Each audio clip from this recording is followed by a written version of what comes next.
So, hi everyone, this is one of our numerous workshops with Oracle experts for our women entrepreneurs, startup founders. And today we have our guest, our expert, Nayera Kassem. I hope I have not mispronounced your name. Nayera is a GenO Oracle Sales Representative, working and living both in Egypt, in Germany, in United Arab Emirates, if I'm not mistaken. So Nayera will be talking about public speaking. This is a very important topic. Our workshop will be in English with translation into Uzbek. Barno will be helping with translation, and I'll just say the same words in Russian and over to you, Nayera, will be. Всем добрый день. Еще раз спасибо, что подключились. Сегодня у нас очередной семинар Oracle по public speaking, то есть по публичным выступлениям, как выступать на публике, делать презентации. Это очень важно. Видим участниц наших стартап-программ, видим студентов, участниц Technovation. Напоминаю, пожалуйста, выключайте микрофоны. Не нужно включать микрофоны. Вопросы можно писать в чате или потом, после презентации. Мы будем переводить на узбекский язык. Барно, вам слово. Hammaga assalomu alaykum. Bugun sizlar bilan Oracle navbatdagi mutaxassisi bilan ommaviy nutq bo'yicha gaplashamiz. Nayera Kassem xonim juda ko'p davlatlarda faoliyat olib borganlar, ya'ni Egipt, Arab amirliklari, Germaniya shu kabi davlatlarda va bugun sizlarga ommaviy nutq bo'yicha o'zlarini prezentatsiyalarini taqdim etadilar. Ular Oracle kompaniyalarida savdo vakili bo'lib faoliyat olib boradilar. Nayera, thank you so much for being with us today. The floor is yours. Hello, everyone. Thank you very much for joining. Let me just share my screen.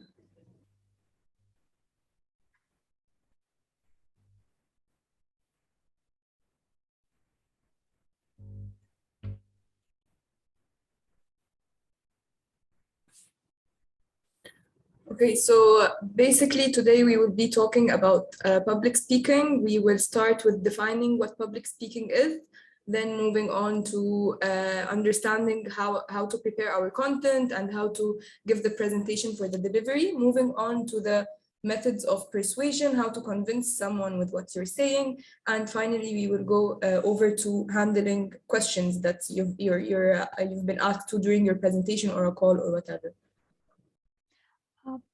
Hammaga bugungi darsga qo'shilganlar uchun rahmat. Bugun sizlar bilan quyidagi savollar bo'yicha gaplashib o'tamiz. Ya'ni ommaviy nutq nima? Nutqni tarkibi va uni qanday qilib yetkazib berish o'rtasidagi farqlar haqida va uni tarkibi haqida gaplashamiz. Shuningdek, ishontirish mahorati va qanday qilib savollarga to'g'ri javob berish kerak. Bularni ham sizlar bilan suhbatlashamiz. So let's start with a small poll. Karina, if you can help me in launching it. Do you think what I'm doing now is public speaking? Men hozir sizlar bilan suhbatlashayotgan narsalarim bu ommaviy nutqmi? Nima deb o'ylaysizlar? Ha, yo'q deb javobni tanlashinglar mumkin.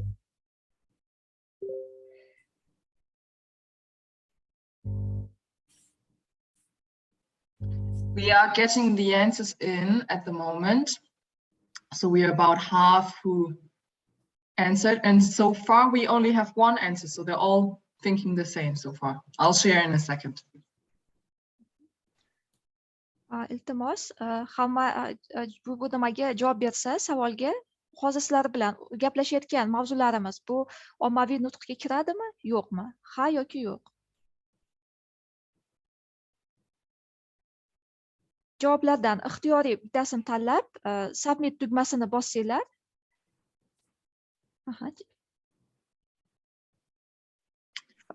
So we are at a bit more than 0.5%, and I see a few answers in the chat there as well.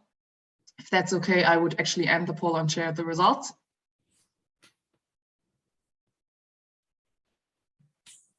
There you go. So I'd say all of you answered the yes, which is the correct answer. So we'll just move on to understanding more about what is public speaking. Hamma to'g'ri javob berdi, ya'ni 100% sizlar bilan o'tkazayotgan darsimiz bu ommaviy nutqga kirar ekan. Hammani javobi to'g'ri. So basically, whether it's a team meeting or if you're presenting in front of an audience, anyone will do it from time to time. Asosan ko'pchilik ommaviy nutq bilan shug'ullanishga to'g'ri keladi. Qandaydir vaqt mobaynida bu narsaga duch kelamiz hammamiz. However, the outcome affects the way that people think about us, and this is why it causes us so much anxiety and concern. Lekin bu bizni qanday qilib gapirganimizga qaragan holda odamlarda bizga bo'lgan munosabati shakllantiradi va bu ba'zida bizga noqulaylik olib keladi. However, it is just a skill, like any other skill that can be developed and learned. And this is what I will try to do today, to give you some tips and tricks to improve your public speaking. Lekin shuni hisobga olishimiz kerakki, bu mahorat ekan. Ya'ni vaqt davomida biz shakllantirishimiz mumkin bo'lgan ko'nikma ekan. Hozir sizlarga quyidagi bir nechta misollarda qanday qilib buni shakllantirish mumkinligi haqida aytib o'tamiz. So basically, it's divided into two main parts: the content that you're presenting and the way of presenting it, which is the delivery. First, we will be starting with the content. The most important thing about the content is to know why you are giving this presentation or why you want your audience to know about it. So defining your objectives. Jamoat ommaviy nutq asosan ikki xil turda amalga oshirilar ekan, o'z ichiga olar ekan. Ya'ni bu tarkibga va uni ma'lumotni qanday qilib yetkazib berish usuliga ko'ra. Ya'ni tarkibini haqida gapiradigan bo'lsak, birinchi navbatda biz nimani yetkazyapmiz, nima uchun degan o'zimizga maqsadni qo'yib olishimiz kerak ekan. Nimaga bu nutqni gapiryapman degan. Another important thing to do is to know your audience, because definitely if you're presenting to a 4-year-old, it will be different than if you're presenting to an engineer. It will be different if you're presenting to your friends. So when you know your audience, you know what kind of words to use, what kind of vocabulary to put in, and your way of presenting will differ. Keyingi muhim jihatimiz bu siz o'zingizni auditoriyangizni, ya'ni kimga bu nutqni gapirayotganingizni bilishingiz kerak ekan. Ya'ni siz 4 yoshli bolaga gapiryapsizmi, yo injenerlargami, muhandislargami yoki do'stlar oldida nutq so'zlayapsizmi, shunga qaragan holda siz shakllantirishingiz kerak ekan nutqingizni. Also, it's very important to prepare your message early on. This would help you make it flow from your heart, and it will make you memorize it so that you won't be looking like you're reading it. So the earlier you prepare, the more you get time to practice, and the more you avoid reading as you go on to memorize it. Yana muhim jihatdan bittasi, siz berayotgan nutqingizni oldindan tayyorlab olishingiz kerak ekan va iloji boricha harakat qilinglar kerakli joylarni eslab olishga. Bu oddiy nutqni o'qib bergandan ko'ra juda ham ta'sirli chiqadi va tayyorlanishga harakat qilinglar bu narsaga. But of course, I'm not asking you to memorize the whole thing, because at the end of the day, we're humans. So there are a bit of tips and tricks to memorize what you want to say. So basically, you either write some important notes in front of you, like the trigger points that would make you remember what you want to say, or you can also write the first and last sentence of each part. So, and then the middle ground would flow naturally.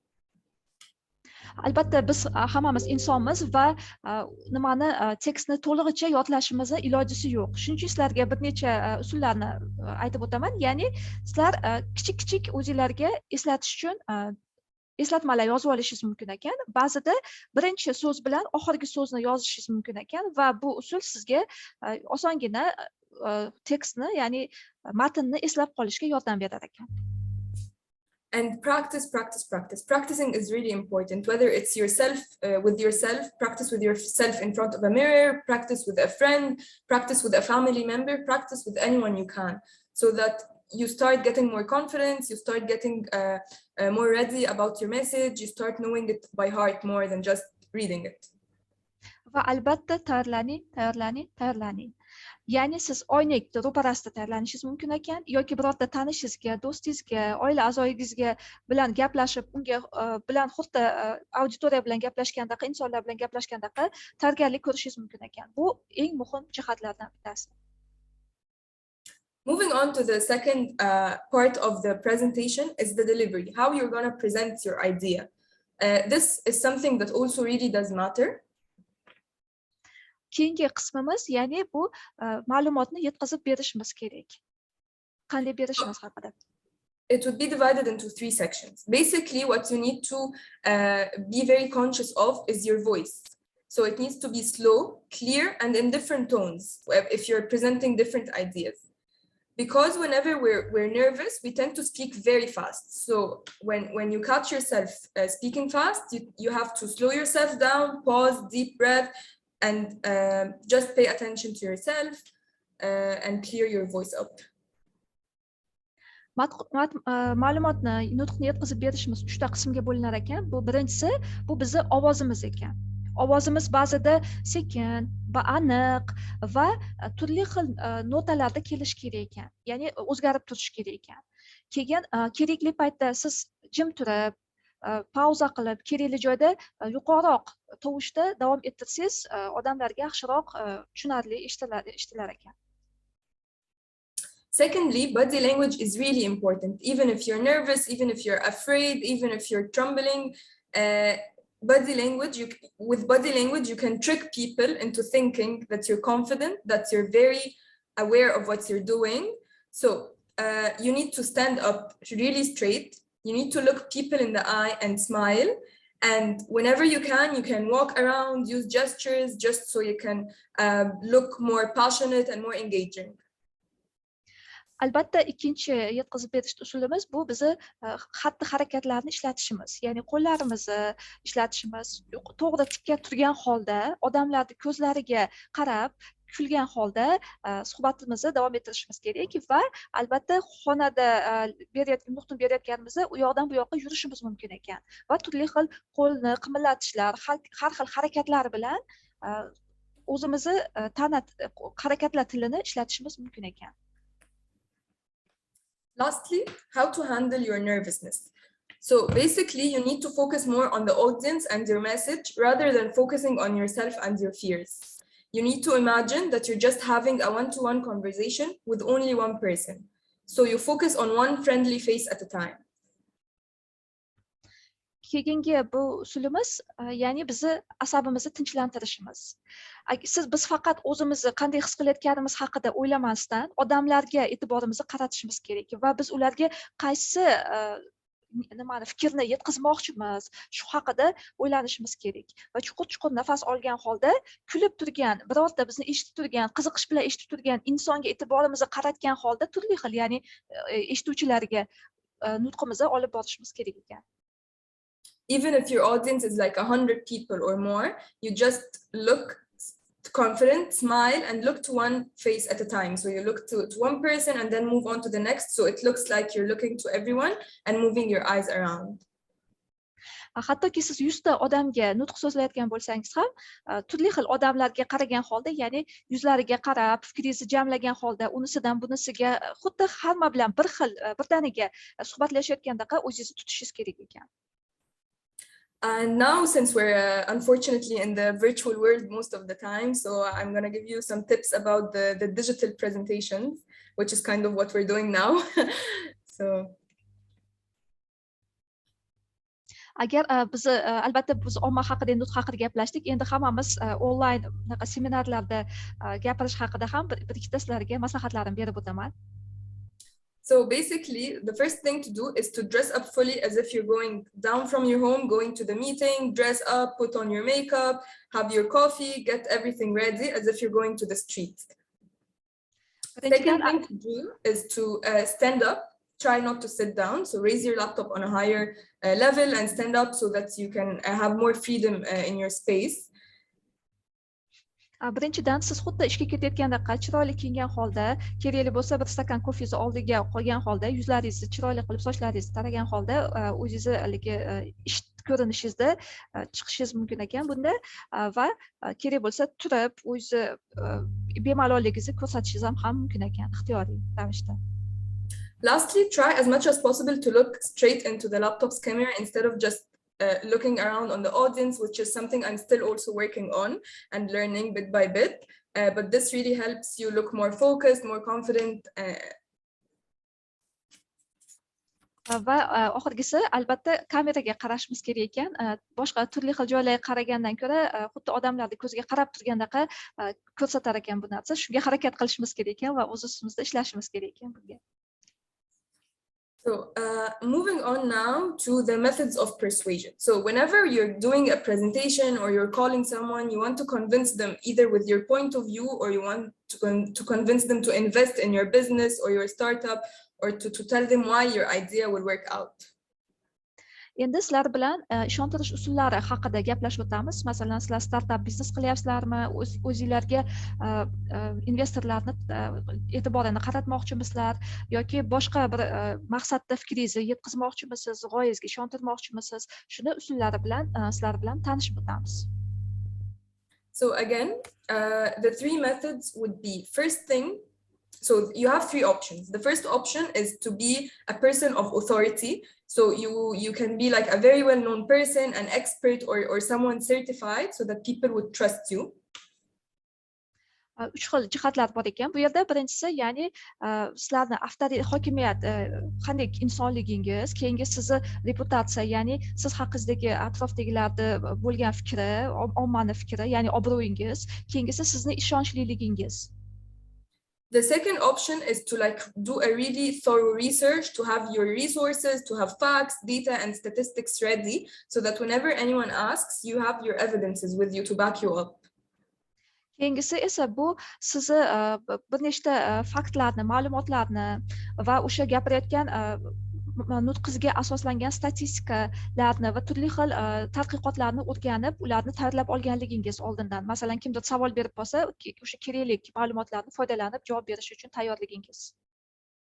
The last option is, as they say, we're at the end of the day, we're humans, and humans talk to humans by emotions. So the last option would be to have powerful emotions triggering stuff in your presentation, like powerful images, powerful videos, a call to action.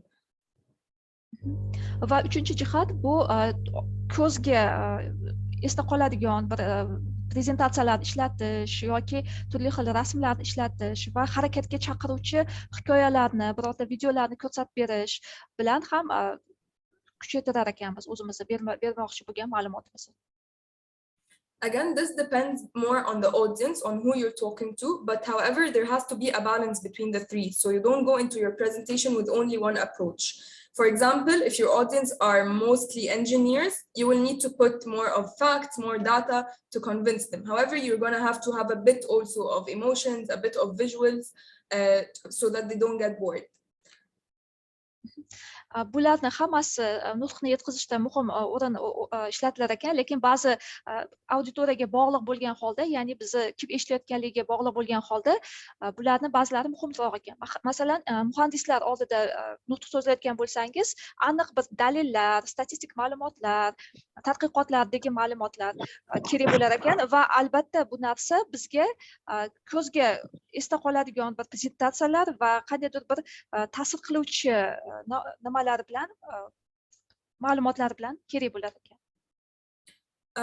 But if you're, for example, talking to kids, you will need to put more visuals, something to get their attention, and you need to make them feel that you're a person of authority, so that they would sit down, calm down, and listen to you. Lekin siz yosh bolalar bilan suhbatlashayotgan bo'lsangiz, bu yerda ko'proq sizni o'zingizni qanday tutishingiz, ya'ni yetakchi sifatida qanday tutishingiz va turli xil ko'zga yoqadigan, ko'rgazmali narsalarni ishlatishingiz muhim ekan. So now we will move on to the hardest part of the presentation, how to handle questions that get thrown to you at the end. Endi sizlar bilan eng qiyin jihatiga o'tamiz, suhbatlashamiz, ya'ni bu qanday qilib savollarga to'g'ri javob berish haqida. So first of all, when the question is being asked, you need to slow down, take notes, and buy time for yourself. So you need to always buy time for yourself. Albatta, sizga savol berishganda, suhbat jarayonida siz bu savollarni o'zingizga yozib olishingiz mumkin ekan va o'zingizga bu auditoriyaga bu savolni qaytalab o'tishingiz kerak ekan. Ya'ni boshqalar ham, eshitmay qolgan insonlar ham bu savolni nimaligini tushunishlari uchun. Second thing you need to do is to paraphrase the question and say it again out loud. This is for three reasons. First of all, to make sure that your audience heard it. Second of all, to make sure that you got the question the someone is asking you, it's the same as your understanding, and to make sure everyone understood the question correctly and everyone is on the same page. insonlar bergan savolni qaytarishdagi maqsad bu birinchisi albatta hammani uni savolni eshitganligiga ishonch komil bo'lishi va keyingisi siz savolni o'zingiz to'g'ri tushundingizmi yo'qmi shuni tekshirib olish ham maqsadida savolni qaytarib keyin javobini berganingiz ma'qulroq. Again, pause before you speak. So whenever you're nervous, pause, deep breath. No one will notice that you're nervous. It will help you think and structure your answer in a logical way. O'zingizga bir daqiqa tanaffus berishingiz mumkin. O'sha savolga javob berishdan oldin biroz jim bo'lishingiz mumkin. Bu narsa sizga qanday yordam beradi? Ya'ni javobingizni shaklini xayolingizda shakllantirib boshlashingizga yordam beradi va to'g'ri javobni o'ylab olishingiz ham muddat beradi siz uchun. Something else you need to do is to acknowledge how valuable the question is. Something in the sort of you have to say like, that's a really interesting question, or thank you very much for asking that, or yeah, thank you for thinking about that. Savolni muhimligini ta'kidlab o'tish juda ham kerakli usullardan bittasi ekan. Ya'ni siz savol beruvchiga bu juda ham qiziq savol berdingiz yoki buni so'raganingiz uchun rahmat deb o'tish ham yaxshi usullardan biri ekan. The last thing that you, if you don't know the answer to a question, or if you can't get an answer now, it's okay to say I don't know, and it's okay to say I will get back to you. So whenever you don't know the answer, always refer to the future. Tell them I'd be happy to discuss one-on-one. Let's set up a meeting and discuss. Or you can also say, just wait, I need first to get the inputs of A and B, and then I'll get back to you. Siz agar insonlar bergan savolga javob bilmasangiz, javob topolmagan bo'lsangiz, siz buni bilmayman deb aytishingiz bu oddiy holat, bundan xijolat bo'lmaslik kerak. Yoki siz aytishingiz mumkinki, keling buni birma-bir uchrashganda kelajakda men sizga keraklicha qilib tushuntirib beraman deyishingiz mumkin. Yoki bu savolga javob berish uchun shu mana A yoki B masalalarni birga jamlagan holda sizga javobni topaman va sizga keyin buni aytaman deb ham javob topishingiz mumkin. So now this is most of the things that I wanted to say, and I think you guys were asked to prepare a 1 minute. No, okay. Does anyone want to volunteer to tell me about the idea of their startup? Any courageous person? Loyihalar haqida, ya'ni startaplar haqida o'zingizlarda loyihalar haqida gapirib beradiganlar bormi? Hozir prezentatsiyani tugatdik qisqacha. Endi sizlar loyihalar haqida eshitmoqchiman. So maybe I should also sorry for interrupting, and it seems that I completely forgot to send the pitch to Elena and Saida beforehand. So that's totally on my side. I'm really sorry, but we could maybe what we also could do is maybe give everyone 1 or 2 minutes to quickly prepare a pitch. I can play a song again if you would like to have some music in the background, and then you can prepare a pitch, and then we can take it from there in case no one's ready at this second. Hozir hammaga bir necha daqiqaga tanaffus beramiz, ya'ni musiqa tinglagan holda va bu daqiqadan foydalangan holda sizlar o'zingizlarda loyihalarda kichkina tavsifini tayyorlab olishinglarni so'raymiz va bu haqida mana ommaviy nutqni usullarini qo'llagan holda chiroyli qilib taqdim etib berishinglarni xohlardik. Yeah, let's do it. That's I think we will have volunteers who will pitch their project or their ideas, so that's not an issue at all. Пожалуйста, подготовьте, ну вот, кто хочет буквально за 1 минуту рассказать о своем проекте, чтобы получить комментарии, будет очень интересно. Мы вам дадим 1 минуту, пока музыку поставим. Bir daqiqa davomida o'zingizlarda loyihalarni qisqacha qilib aytib berishga harakat qilsanglar, maslahatlarni olib olasizlar kerakli nutqni taqdim etish bo'yicha. Yes, so let's... I think you also had some tips of what you wanted to hear in your pitch, right? So the target audience and those kind of things. I'm not sure if you want to say a few words about that, what you would like to hear in the pitch. Okay, so basically, you need to make it like concise and short. So make it not more than 1 minute. Make sure you're telling your message to the right audience, whether they are investors, whether they are your colleagues. So basically, when you think about your audience, you think about what you want to tell them to try and convince them of your idea. Bir daqiqa davomida o'zingizlarni loyihalarda aytayotgan paytinglarda shuni tasavvur qilinglarki, sizlar investorlar oldida chiqyapsizlar va bu loyihalar bilan ularni ishontirishinglar, uni qanchalik kerakligini ko'rsatib bera olishinglar kerak. Perfect. Then I would say maybe we give it 3 minutes. Yeah, let's do it for 3 minutes. Thank you. Okay. I'm sorry for forgetting. No, that's fine. 3 минуты на подготовку, пожалуйста. Знаем, что здесь как бы не все стартаперы, может, у вас есть идея бизнеса, любая идея, или ваш проект, студенческий проект. Я сейчас в чат напишу, что нужно сделать еще раз на всякий случай. Yeah, we're ready to start. I'll just write the assignment like in the chat, just in case.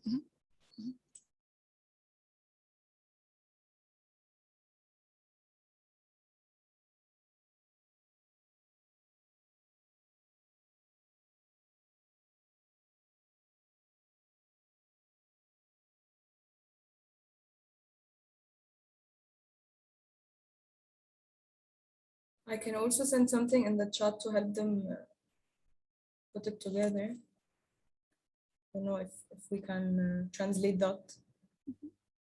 That would be great. Sizlarga kichkina masalan shaklda jo'natdilar. Mana bu shakl orqali men nimani boshlamoqchiman, qanday qilib loyihamni boshlayapman deb korxonani masalan yoki rejalashtiryapman yoki kattalashtiryapman deb korxonaning nomini aytishingiz mumkin va nimaligini aytishingiz mumkin. Masalan, bu birorta tadbirkorlik firmasimi yoki mobil ilovami yoki restoran, shunga o'xshagan tadbirkorlik nimasimi, yo'nalishimi yoki birorta jismoniy magazinmi, nimaligini aytishga o'tishingiz kerak. Ikkinchisida va uchinchisi sizlar kim uchun bu nimani loyihani amalga oshiryapsizlar, shuni aytishingiz kerak. Va to'rtinchisi, korxonangizni asosiy maqsadi nima va nimaga auditoriyaga nimani taqdim etyapti, nimani taklif etyapti.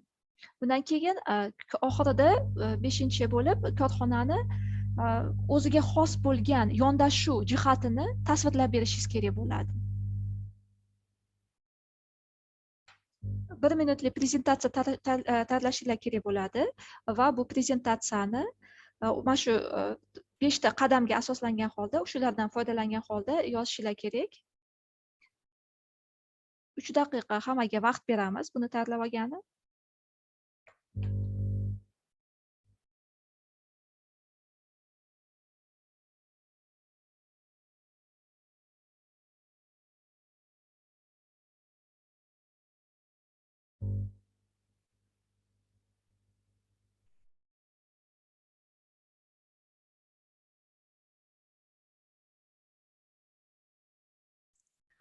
Some of our projects that are here in the room now, they will have a demo day, startups demo day in a month, like in the beginning of March.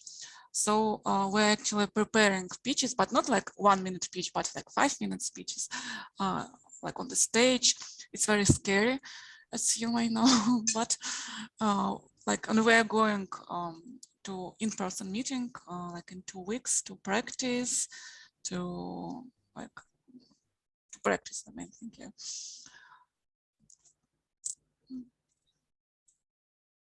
Qizlarimiz mana hozirdan mart oyida bo'ladigan prezentatsiyaga tayyorlanishyapti ekan. Bu bularga bugungi darsimiz ham bitta ko'mak bo'ladi bunga. Undan keyin yuzma-yuz offline tarzda ham uchrashib, qanday qilib taqdimot etishlar haqida davom ettirilar ekan.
When you're ready, please put something in the chat so we know that you're ready and you can volunteer.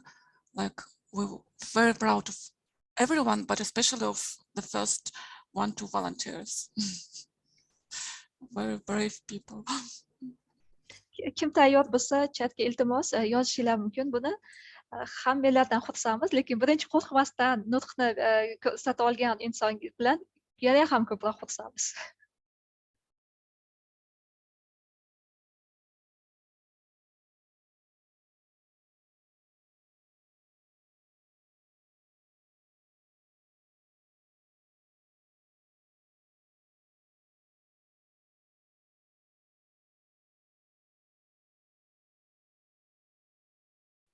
Also, in terms of the language, will they should they pitch only in English? I think this could be a challenge as well for our participants right now. No, it's fine. They can pitch in their own language. Just want to make sure like the delivery is good and they're confident. Sure. Agar sizlarga qulay bo'lsa, o'zingizlarda o'zbek tilida ham gapirishingiz mumkin. Qaysi tilda qulay bo'lsa, shunda gapirishingiz mumkin. Ya'ni eslatib o'taman, birinchisi siz nima ishni qilmoqchisiz, korxonangizni nomi, ya'ni qaysi biznesni boshlamoqchisiz yo boshlagansiz, keyin yetiryapsiz va ikkinchi savol bu sizni qilmoqchi bo'lgan biznesingiz turi qanaqa? Ya'ni u veb-saytmi yoki jismoniy birorta magazinmi yoki restoranmi yoki mobil ilovami? Va uchinchi jihat biz e'tibor beradigan narsa bizni auditoriyamiz, eshituvchilarimiz kim?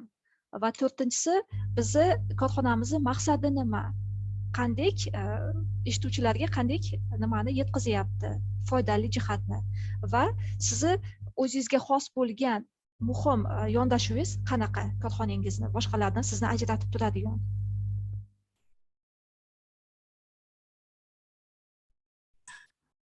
So, do we have any volunteers? Кто-либо готов, пожалуйста, на узбекском, на русском, на английском. Tamila, great. Who else? Abdul Basit, if you're ready also. Tamila, we can start with you. Please unmute yourself.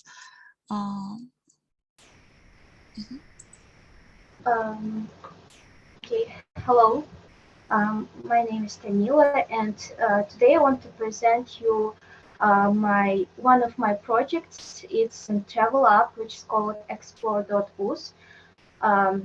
You know, Uzbekistan has its own beautiful nature, specific culture, outstanding history, and delicious and interesting cuisine. However, we still don't have opportunities to travel Uzbekistan without any problems, because we don't have reliable websites or mobile apps to plan our trips. I've recently made research on Google Play, and I found only 2 apps related to traveling in Uzbekistan, and one of them was only about hotels, another one wasn't working at all. So what we will provide to tourists. Foreign and inner tourists could search the destination, so they could just type, for example, Tashkent or any other city in Uzbekistan, and on the searching page, all the hotels, restaurants, museums, and just popular places available would appear with provided prices and comment section. To make planning process much easier, we'll have specific filters to recognize each user's preferences, so traveling could be much more comfortable. But our app is not only about traveling and booking, it's also about sharing stories. So any user could share his traveling experience in the short story in his own blog. So it's all about my app. I think you would like it. Rahmat. biroz o'zbekchada gapirib bersak, bularni guruhi o'zlari ta'minlarning guruhlari mobil ilova ustida ishlashyapti ekan, ya'ni bu turistlarga mo'ljallangan ekan. Masalan, bular bozorni o'rganib chiqishganda hozirgi kunda mavjud bo'lgan ilovalardan bittasi bu mehmonxonalarni ko'rsatuvchi ilova ekan va keyingisida esa bular kerakli ma'lumotni umuman topisha olmabdi, ushlamayotgan ekan. Shuning uchun bular o'zlariga maqsad qilib qo'yibdilar, ya'ni sayohatchilar O'zbekistonga kelganda qaysi yerlarga bormoqchi, o'sha yerni nomini masalan Toshkent deb yozsa, o'sha Toshkentdagi nafaqat mehmonxonalar, balki restoranlar va turli xil muzeylar, ko'ngilochar joylarni nomlari bilan ko'rsatib beradigan ilova qilishmoqchi ekan. Yana bitta ilovalarini muhim qiziqarli jihati bu ular mehmonga kelgan turistlar o'zlarini xotiralarini, ya'ni hikoyalarini bu yerda ilova orqali ulashishlari mumkin ekan. Boshqalarga ham qanday sayohat qilganliklari haqida so'zlab berishlari mumkin ekan. Thank you very much, Tomila, for sharing. That was amazing. That was very brave of you. It was excellent. So at first you said your name, you said a bit of a background, and you said the history of your idea and why you came up with it. You said how it's different with each person's blog and how they're going to write their own stories. And you said your goal, why do you want to invent this, and like the market research, you didn't find many apps that do that, so this is why yours stand out. O'ziga xos jihatlari bilan biz bilan ulashganingiz uchun rahmat. O'ziga xos jihatlari bilan tanishtirdi, ya'ni qolganlar nimani qilmaganligini va bular o'zlarida boshqalarda yo'q jihatlarni qo'shayotganliklari bu juda ham muhim jihatlardan biri deb aytib o'tdilar. So any other volunteer? I see Fatima wrote something on the chat. Fatima, would you like to share your ideas?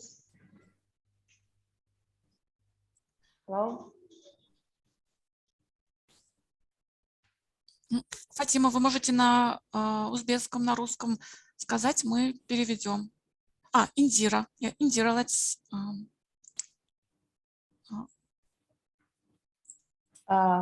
Hello, good afternoon. Could you allow me to share the screen, please? If it's possible. If it's not, it's absolutely okay. I think you can share it without extra permission, right, Karina? I think so, yes. Let me see. Yeah. Great. I see. Yeah. Is it okay? Can you see? Yeah. Yeah. Okay, great. Okay. Actually, the company which I have founded is called IT Kids Robotics and Programming School, which is located in Uzbekistan and in capital city Tashkent. The company, despite being young, which was founded in April 2019, actually we've been working for more than a year, including 1 year COVID-19 hit. During this period, actually, we see it working, but today we are functioning properly, I guess. So the company, regarding the company's history, basically it was started because of the, let's say, great idea of an engineer and artificial intelligence specialist called Tojer Lu, who came from Taiwan. Based on his 25 years experience, we have created the core concept of the company. And afterwards, we have met an amazing person who came from the USA. His name is Tom. And because of his great assistance, we have created all the basic aspects regarding the teaching materials, teacher training courses, and the entire, let's take the company's, let's say, plans. And after fully creating all the necessary, let's say, educational programs, we have started the company. And today we are, I guess, working successfully. And you can see some photos of the kids who are making and creating these robots. And afterwards, they basically program. So the ages are basically from 7. Regarding the service, we can say that Vex Robotics are made in the USA. That is a great competitor of Lego, but they exist several differences. Basically, we have used Lego at the initial stage, and then we changed our mind and completely changed all the, let's say, educational platforms, educational materials, and start using Vex Robotics because of their capacity, because of their, let's say, strong support in terms of the programming and so on. So basically what the students do is that they model they will develop their critical thinking abilities, problem solving abilities, design thinking basically, and they can create their own models, and afterwards they usually construct the robots, and afterwards programming, and they need to check and practice the following robot whether it functions properly. If it doesn't function properly, so they can remodel, they can make some amendments, make some changes, and can create them again. So we are on the first stage, VexIQ, that we've been working on it for more than 2 years, and in the imminent future we are going to implement one more new stage of it that's called EDR, which is actually 14+ age category. I guess we can implement it in the near future, planning this year summer. So what we do actually is the teaching system is based on STEAM education, science, technology, engineering, art, and mathematics, not fully art, little bit partially art forms of it. And the students can get full knowledge regarding the mathematics, physics, and they can equip themselves with the skills which are in a great demand today. So what makes us different from our competitors in terms of the robotics? Let's take learning centers in Uzbekistan. Basically, I can guess roughly 30 companies are functioning. The first most obvious difference is that we are, I guess, first time in Uzbekistan who have started the Vex robotics course. Plus we have STEM education, and we usually try to teach in 3 languages based on students' needs: Russian, Uzbek, and English language, and Spanish as well, going to be 4. And we are result-driven center, not only like teaching robots as a game or as a toy. Basically, we try to take it seriously and try to educate students so that they will get true knowledge. And certainly one more biggest advantage is international competitions that we are actively participating. So, and I guess that's it. Okay. O'zbekchada biroz aytib beradigan bo'lsam, bularda loyihalari asosan O'zbekistonda birinchi bo'lib Vex Robotics nimasiga asoslangan, texnologiyasiga asoslangan, yosh bolalarga texnologiyalarni, programma, dasturlashlarni o'rgatish kurslari ekan.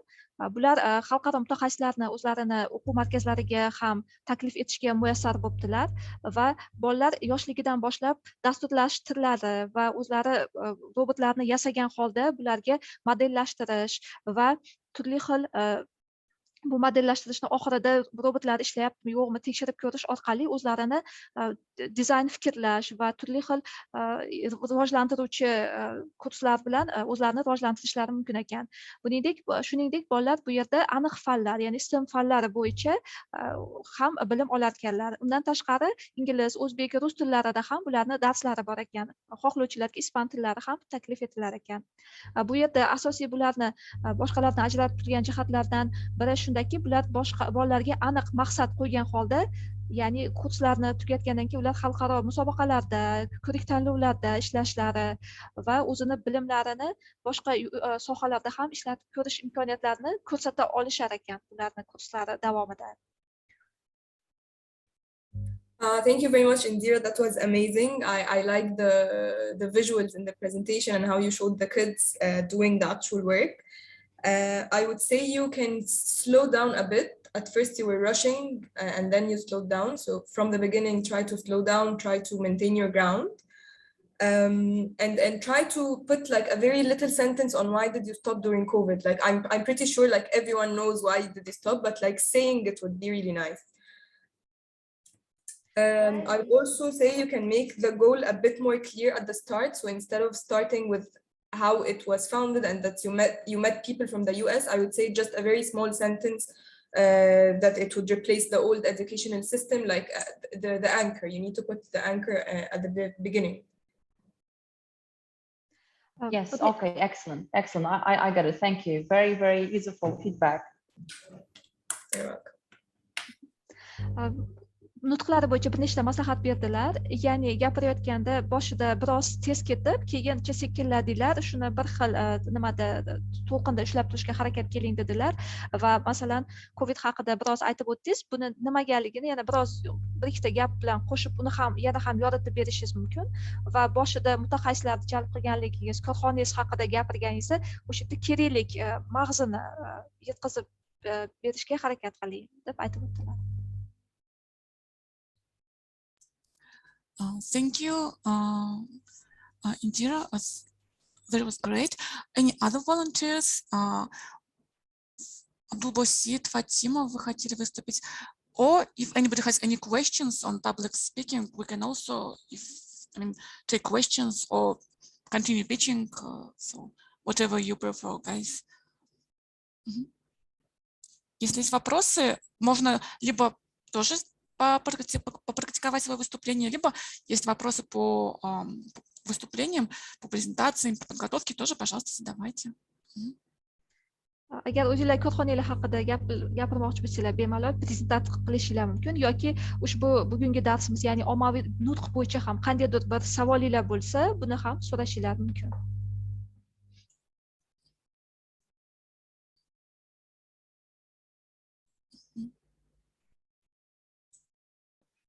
I have a question. Can I ask, please? Sure. Yes, sure, go ahead. Basically, I have one, I guess, the biggest problem that I'm experiencing it. So when I have a presentation, I have this fear, little bit, I don't know, like this fear and a little bit like my hands start shaking and I lose my speech, a little bit happiness. I cannot overcome this feeling. Are there any techniques that I can use in order to overcome this fear, this excitement, or the sort of feelings, uncomfortable feelings, I mean? Savol berdilar, ya'ni nutq so'zlayotganimda biroz qo'rquvga duch kelaman, ya'ni qo'llarim ba'zida biroz qaltirab, o'zimda nima demoqchiligimni biroz esdan chiqarib qo'yish mumkin. Shunda shu qo'rquvni yenga olishim uchun nimalar qilishim kerak, qanaqa usullari bor deb savol berdilar.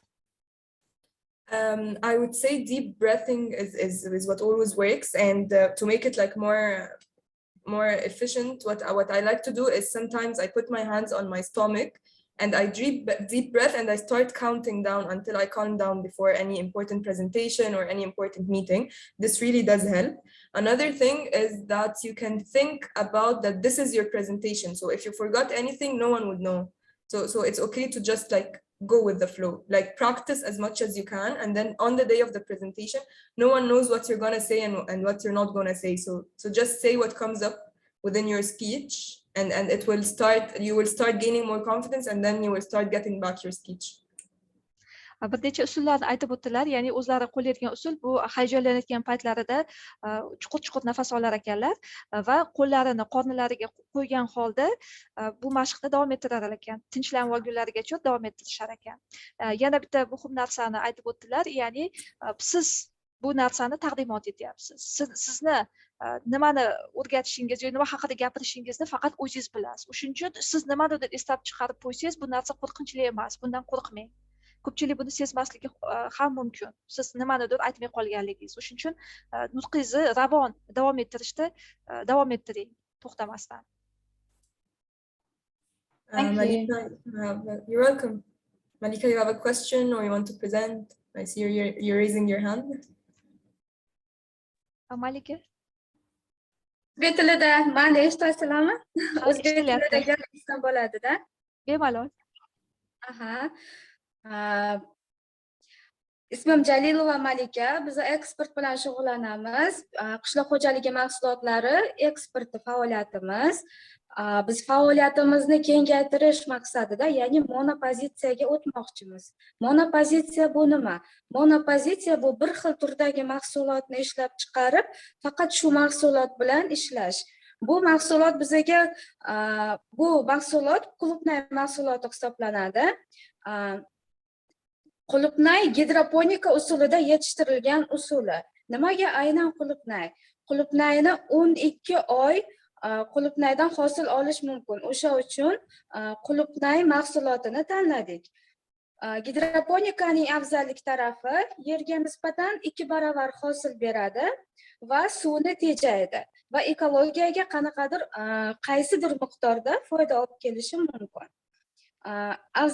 Yana bir afzalliklaridan biri biz aynan shu gidroponika issiqxonasini chekka qishloqlarda barpo etmoqchimiz. Bu bilan uyda o'tirgan ishsiz ayollarga va maktabni bitirgan yoki kollejni bitirgan yosh bolalarni ish bilan ta'minlash, ularni bandligini ta'minlash. Keyingi afzallik tarafi hozirda qishloq xo'jaligi mahsulotlariga juda ham talab yuqori, chunki O'zbekiston международный sertifikatlarini olish bo'yicha yildan yilga imkoniyatlari kengayib boryapti. Ya'ni o'sha ISO, Global Gap, bizning mahsulotlarimiz o'tgan yili birinchi marta Germaniyaga, Angliyaga va Amerika Qo'shma Shtatlariga eksport bo'ldi. Eksportga bizga juda ham hozir katta imkoniyatlar berilgan. Yana bitta afzalliklaridan biri O'zbekiston quyoshli o'lka, ya'ni 9 oy 3 oy qishni hisobga olmaganda bizda iqlim sharoitimiz aynan qishloq xo'jaligi mahsulotlarini ishlab chiqarish uchun yaxshi imkoniyat yaratadi. Loyihamizning yana eng katta afzalliklaridan biri bu hozirda eng talabgir meva bo'lgani uchun qulupnay aynan biz shu mevani tanladik. Eng katta muammolarimizdan biri bizga investorlar pul tikishga qo'rqyapti. Nimaga? Chunki bizga yildan yilga inflyatsiya holatlari yuz bergani uchun sizlarning valyutangiz tushib ketyapti deb shu muammoni ko'tarishyapti bitta ikkita joyga chiqqanimizda.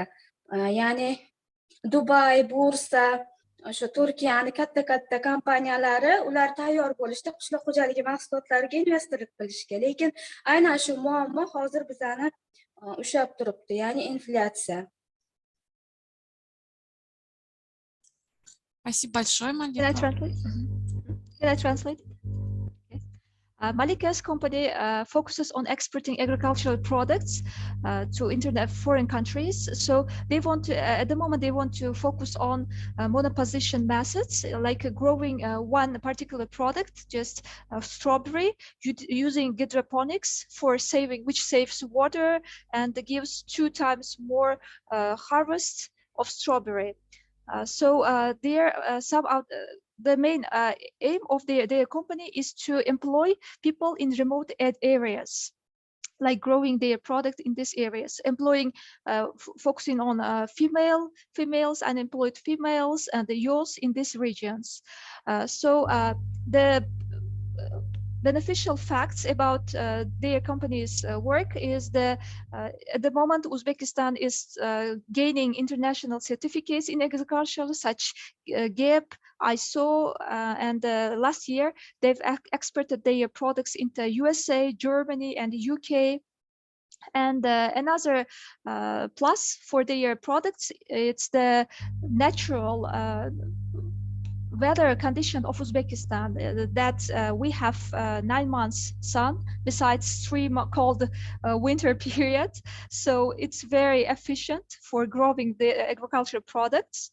But she also mentioned about the drawbacks which their company faces at the moment in terms of the investors, that they are afraid of investing their money into their products. So the main obstacle here, as they say, as investors say, is the inflation of national currency in the markets. That was a great presentation. I really loved your tone of voice, Malika. It was really strong. I can see you were a bit nervous, but I can see you also put like a lot of effort and courage to get over it. So this is great. You were pausing, you were trying to maintain your grounds. This is amazing. I would say maybe you can practice more so that the words are on your mind a bit more. That would make you a little bit at ease. Prezentatsiyani juda ham tayyorlashga harakat qilganingiz ko'rinib turibdi. Ya'ni ovozingiz juda eshitilishi notalari juda ham yaxshi bo'ldi. Sizda birov qo'rquv borligi ko'rinib turdi. Agar siz ko'proq mashq qilsangiz, shu qo'rquvni yengib o'tsangiz, hammasi yaxshi bo'ladi. Ya'ni nutq so'zlashda.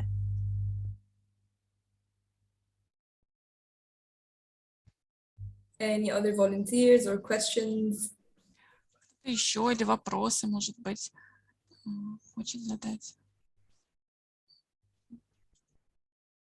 Kim yana taqdimot qilmoqchi yoki savollar bilan murojaat qiladilar?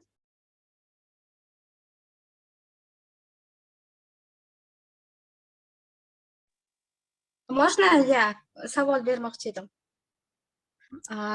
Loyihani taqdimoti vaqtida minus taraflarini aytish qanchalik o'rinli yokida ular qabul qilmasligi mumkin. Hozir minus taraflarini aytsam degan ichdan o'tadi-yu odam, faqat yaxshi taraflarini ko'rsatish kerakmi yoki minus taraflarini ko'rsatish shartmi? Rahmat. She asked the question, is it right to show the drawbacks and the challenges they are facing at the moment toward investors?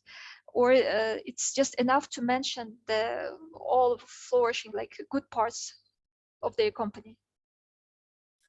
I would say that they can definitely mention the drawbacks. This is not like if you mention the good parts, maybe at a point you will need to talk about the drawbacks.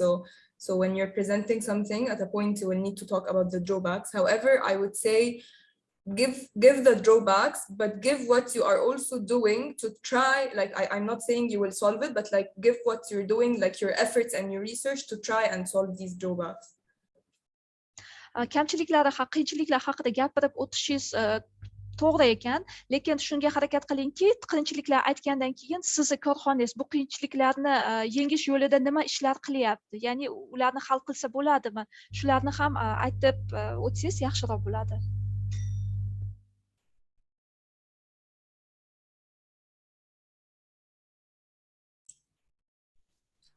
Еще вопросы, пожалуйста. Any other questions?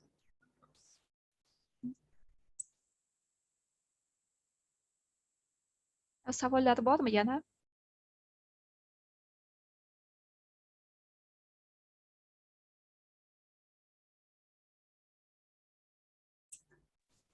Savol yana bermoqchi edim.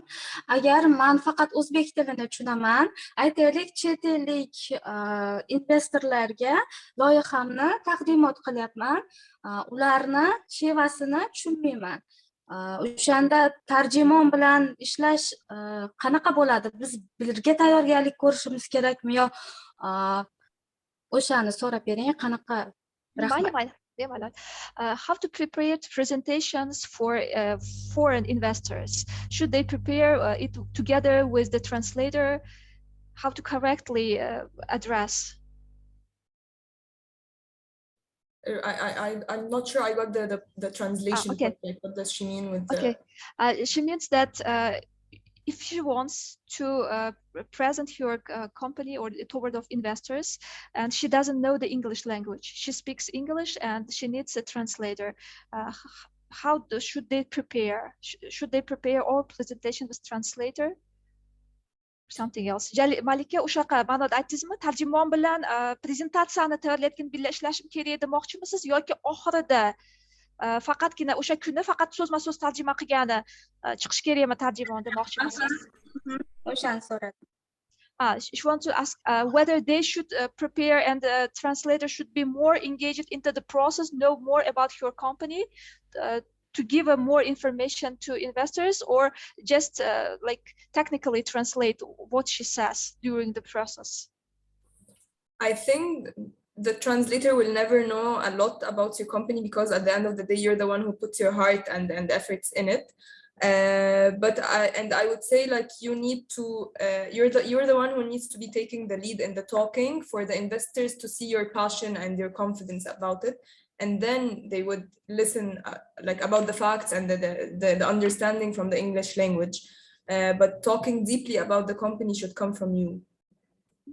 korxonangiz haqida faqat sizgina juda yaxshi to'laqonli ma'lumotga ega bo'lgan inson ekansiz. Shuning uchun tarjimon bilan ishlaganda ham suhbat o'sha investor bilan bo'layotgan suhbat jarayonida siz o'zingizni yetakchilik mahoratingizni ko'rsatgan holda o'zingizdagi bor ma'lumotni chiqarib tarjima qilib bergandan keyin o'shanga harakat qilishingiz kerak ekan. To'g'ri yetkazib borishini nazorat qilishingiz kerak ekan o'zingiz. Chunki hech qaysi tarjimon sizchalik sizning loyihangizni yaxshi bila olmas ekan. So I think like a similar model like what we're doing right now would work. And if you have like presentation slides, if you're preparing some visuals, I think it would be better if you put them in the English language so that they can like a bit to connect to what's being said. Masalan, prezentatsiya tayyorlaganda, masalan, xuddi ularga kerak bo'lgan tilda, siz o'zbek tilida emas, ingliz tilida ularga qo'yib bersangiz, ular siz o'zbekcha hatto gapirayotgan paytingizda ham loyihani nima haqida gapirayotganingizni tushunib borishlari muhim ekan va sizdagi qiziqishni, sizdagi intiluvchanlikni ko'ra olishlari kerak ekan. Rahmat. Thank you. I think if no one else wants to present and no other questions, that would be the end of our workshop. However, if you have any questions moving on from today, you can always ask Elena and she will reach out to us. And if you need a follow-up session, please let us know. I'd be more than happy to do so. And thank you very much for attending. I hope it was helpful. Hammaga rahmat bugungi darsga qatnashganinglar uchun. Agar keyinchalik qanaqa savollar bo'lsa, bemalol murojaat qilishinglar mumkin va yo'llashinglar mumkin alohida. Rahmat darsga qatnashganinglar uchun. Thank you so much, Nayera, for like such interactive workshop, for letting our participants practice and giving feedback. And yeah, we're happy to have good questions, like very meaningful. So thank you, everybody. And we can make a final photo with cameras on. Пожалуйста, кто может, включите камеры, сделаем фотографию. Я потом тоже всем отправлю. Iltimos kameralar yoqib qo'ysanglar, oxirgi rasmimizni olib olamiz.